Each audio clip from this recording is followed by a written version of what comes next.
好啦，一見到因式分解呢，基本上係要背咗個程序㗎啦。咁個程序呢，一定係確定下有冇公因先嘅，冇公因呢，先考慮恒等式。如果都唔符合恒等式嘅格式呢，我哋先會做十字相乘法嘅。咁喺呢一度呢，1A 二次14同49呢係冇公因嘅，除咗1之外。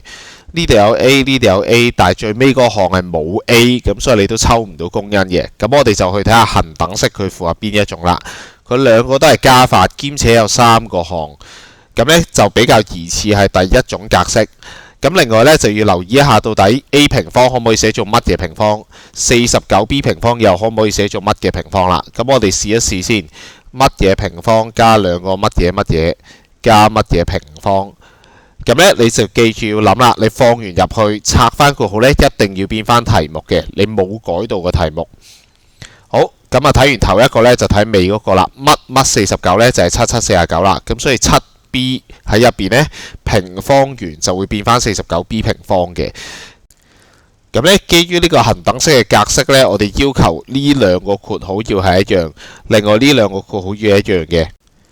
咁但係呢一刻呢係猜測嚟嘅啫，記住你真係2乘 A 乘 7B 睇下佢係咪變翻中間嗰個。如果變到呢，即係 OK 啦。如果變唔到嘅話呢，咁你就可能要考慮十字相乘法啦。個結果呢，就應該係乜嘢加乜嘢嘅平方，跟住你填翻第一個物件係 A， 第二個物件係 7B， 咁就為之做完 A 部分啦。順帶一提，咁樣做呢個恒等式嘅因式分解呢係冇步驟分嘅，咁所以你中間個步驟呢寫喺草稿就算啦。好，繼續去 B 嗰題。咁呢，佢 B 嗰部分明顯地係引用叫你用翻 A 部分啦。咁25呢就係新嘅，咁照抄得啦。問題係後邊啲部分呢，暫時同 A 部分未係完全一樣嘅，咁所以我哋要考慮下抽公因。將個-1抽出嚟，咁入邊每一個項嘅正負呢都會相反咗。好，而家抽個-1出嚟，負 A 二次除-1呢就係正 A 二次。同樣道理，負14AB 除-1呢就係正14AB。咁最尾個項都一樣，變成正49B 平方。咁而家括號入邊呢就同 A 部分完全一樣，你就可以將呢一部分呢成個換咗你 A 嘅結果啦。咁即係25呢係減括弧 A 加 7B 嘅平方嘅。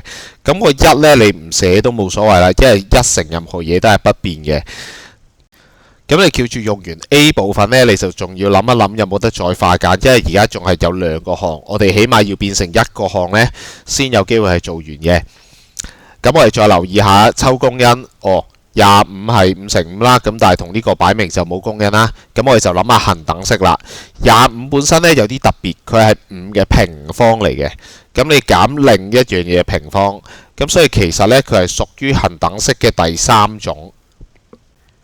要用恒等式呢，就先將個括號括住佢。而家個重點係乜嘢平方減乜嘢平方。好啦，第一個括號入邊應該要係5嚟嘅，第二個括號呢，就係頭先 A 部分嗰嚿嘢啦。跟住然之後呢，你就將佢寫成為右邊嘅格式，都係一樣，先寫咗括號先。一